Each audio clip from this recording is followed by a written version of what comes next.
Vous êtes au cœur de la mêlée sur Sud Radio. On est au cœur dans quelques instants du multiplex de la 6e journée de Pro D2. Mais avant toute chose, c'est la chronique Rugby Économie de Philippe Spanghero. Ici, un en avant, c'est simple en avant. Point. Sud Radio, la radio du rugby. Des millions, vous êtes charmante. Vous voyez ce que ça fait déjà 1 million, Larmina? Où est l'argent? Où est l'argent? C'est mon peu de noir, en fait, je vais retirer de l'argent.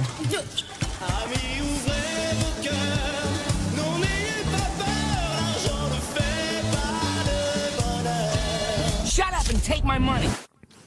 La France résiste encore et toujours à l'envahisseur. La France du rugby, on parle évidemment. Et quel est l'envahisseur? Ce sont les fonds d'investissement.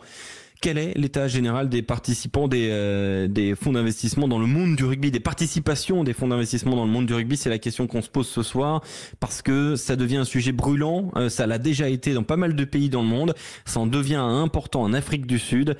Mais d'abord, on va faire un état des lieux général. Philippe Spanghero, quel est donc l'état général des participations des fonds d'investissement dans le monde du rugby? Que possède CVC, que possède Silver Lake? C'est un petit peu ça la question.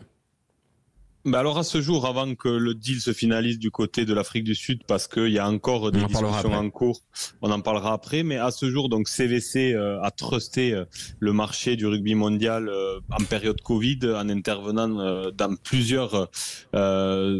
chez plusieurs acteurs importants du monde du rugby. D'abord, dans la société commerciale du tournoi Destination, ils ont racheté 14,5% de cette structure en injectant massivement de l'argent dans toutes les fédérations qui en sont actionnaires et participantes. Donc on les rappelle, c'est les 6 nations qui participent au tournoi: l'Écosse, l'Irlande, le Pays de Galles, l'Italie, la France, l'Angleterre. Et puis dans la foulée, CVC est intervenu au capital de la premiership du championnat anglais à hauteur de 27%. Et puis dans la foulée, dans le championnat de l'URC à hauteur environ de 25%. Donc CVC, ça a été le premier acteur du monde de la finance à prendre des participations importantes chez tous les acteurs majeurs qui sont les marques commerciales les plus fortes du rugby mondial hors All Blacks. Et puis dans la foulée, les All Blacks leur ont emboîté le pas en dealant avec le fonds d'investissement Silver Lake qui a racheté 7,5% des droits commerciaux, de tous les droits commerciaux de la fédération néo-zélandaise pour 260 millions quand même de dollars, les 7,5%. Donc ça vous donne un peu une idée de la valo de cette marque All Black, valorisée à plus de 3 milliards. Et donc aujourd'hui on en est là, et ce qu'on est en train de suivre de près, c'est ce qui est en train de se passer en Afrique du Sud, parce que l'Afrique du Sud c'est l'équipe double championne du monde et c'est quand même un acteur majeur du rugby, qui est la fédération, le pays qui a le plus de licenciés dans le monde. Parle-nous justement de cette sorte de lutte intestine qu'il y a en Afrique du Sud, et la question globale est: faut-il céder ou non aux sirènes de ces fonds d'investissement? C'est la question que se pose actuellement le rugby sud-africain. Mais alors, la problématique en Afrique du Sud, elle est intéressante parce qu'en fait, elle impacte cette distinction entre la fédération et les clubs. Et c'est de ça dont on parlera peut-être tout à l'heure, et en ça que le rugby français résiste, parce que on n'a pas résisté à l'appel de CVC du point de vue de la Fédé à l'époque en validant le deal de la société commerciale Destination, mais la Ligue nationale de rugby a toujours, elle, résisté. Mais on le rappelle, en France, c'est très étanche quand même entre la Ligue et la Fédé, ce qui n'est pas le cas des autres fédérations qui ont la main plus ou moins directement sur les clubs ou les provinces en fonction des pays. Et donc là, ce qui se passe en Afrique du Sud, c'est que les Sud-Africains, la fédération sud-africaine discute avec un fonds d'investissement qui s'appelle Ackerley, qui est très identifié aux États-Unis, notamment en NHL. Et qui là en hockey sur glace. Voilà, en hockey sur glace. Et donc ce fonds a coiffé au poteau quand même CVC, qui était bien positionné pour faire le deal avec la Fédé sud-africaine. Et donc, à la surprise générale, c'est Ackerley qui a été favorisé par la fédération sud-africaine pour discuter. Donc, ce qui est décidé pour l'instant, c'est d'une valeur des droits commerciaux des Springboks et de la SARU, la fédération sud-africaine, de 375 millions de dollars. Et donc, la fédération sud-africaine est prête à laisser une participation dans une société commerciale qui serait créée pour exploiter tous les droits commerciaux de la fédération et des Springboks, pour encaisser environ 75 millions de cash. La question qui se pose, et a priori les provinces sont assez majoritairement contre ce deal, c'est que la situation financière de la fédération sud-africaine n'est pas mauvaise. Les provinces voient ça d'un très mauvais œil, et donc il y a un bras de fer qui s'est engagé quand même entre la fédération et ses clubs phares. Mais justement, explique-nous. Alors, quand tu as un fonds d'investissement qui vient acheter, une partie des droits commerciaux, comment ça se passe? C'est-à-dire qu'ils injectent là pour le coup 75 millions en l'occurrence, et derrière ils prennent un pourcentage sur tous les revenus. Comment et sur quel type de revenus? Est-ce que ça parle de merchandising? Est-ce que ça parle de publicité? Comment ça se passe exactement? C'est-à-dire qu'en fait, on considère que tous les revenus, ils proviennent de la marque. Et donc là, qu'est-ce qui se passe concrètement? On va mettre la marque, l'exploitation de la marque dans une société qui sera elle seule habilitée à l'exploiter. Et donc, c'est la création de cette société qui est valorisée, la détention des droits commerciaux. Et donc, c'est cette structure qui va permettre d'associer le fonds d'investissement et les acteurs fédération ou ligue, puisque on a le même principe de deal, notamment en URC, puis dans la Premiership anglaise. Et donc, à partir de là, tout ce qui est commercialisé, donc on parle bien sûr de droits télé, on parle de sponsoring, on parle de merchandising, on parle de droits commerciaux, hors tout ce qui concerne les recettes jour de match, billetterie, etc. Mais tout ce qui est en dehors de ce cadre-là rentre dans ce périmètre-là. Donc ce qui est dangereux, c'est qu'on est sur des valeurs toujours très importantes. On peut considérer qu'elles sont on va dire raisonnable et réel, mais le problème c'est que l'économie du rugby permettra jamais de reprendre notre liberté.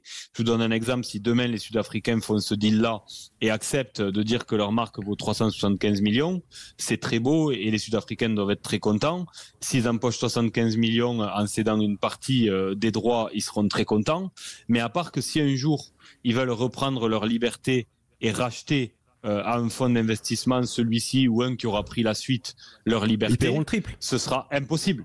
Non, mais alors d'abord, ils paieront a priori plus cher, puisque l'idée c'est que ces droits se valorisent au fil du temps.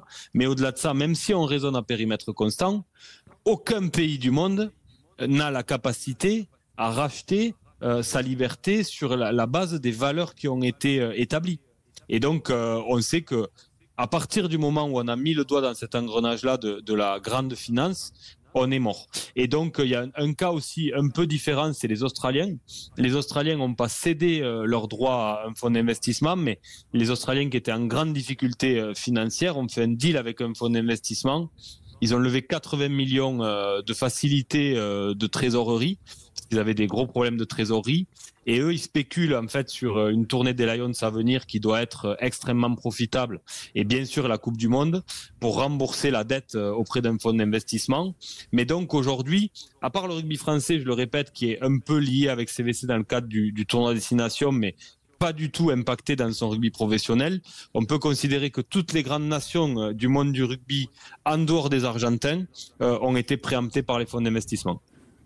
Oui, alors deux questions très rapidement, Philippe Spanghero, s'il te plaît, parce qu'on est déjà un petit peu en retard. Je veux juste essayer d'être clair.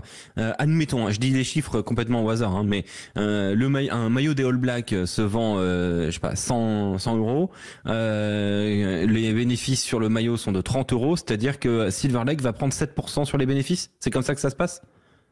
Ah oui, c'est exactement comme ça que ça se passe. Ils vont prendre 7% sur les bénéfices sur une durée très longue. Et c'est ce qui se passe aussi sur les droits commerciaux du Six Nations. Et donc, ça vient ponctionner au fil de l'eau les revenus. Donc, bien sûr, on prend beaucoup de cash tout de suite. C'est intéressant, mais il y a quand même des risques à moyen et long terme. Et dernière question, on sait que les finances de la Fédération française de rugby sont pas franchement au beau fixe. Est-ce qu'on va tenir longtemps face à ces fonds d'investissement qui forcément rôdent dans des périodes financières difficiles comme celle-ci ? J'ai bon espoir que oui, parce que d'abord, la Fédération a vu où étaient les leviers d'économie et de recettes à trouver. Donc aujourd'hui, la situation est un peu inquiétante, mais elle n'est pas encore critique, donc on n'en est pas à vendre notre âme au diable. Et on a la chance d'avoir un rugby professionnel qui se porte bien, malgré ce qu'on peut dire. Bien sûr, on voit que dans la majorité, les clubs sont déficitaires, mais c'est assez raisonnable par rapport à ce qu'on a vu notamment en Angleterre. Et donc, je crois qu'on est assez préservé de ça. Et tant qu'on pourra l'être, il faudra l'être. J'ai rien contre les financiers, mais je le répète, le problème, c'est qu'aujourd'hui, sur la base des valeurs dont on parle, mettre le doigt dedans, c'est accepter de plus jamais reprendre sa liberté.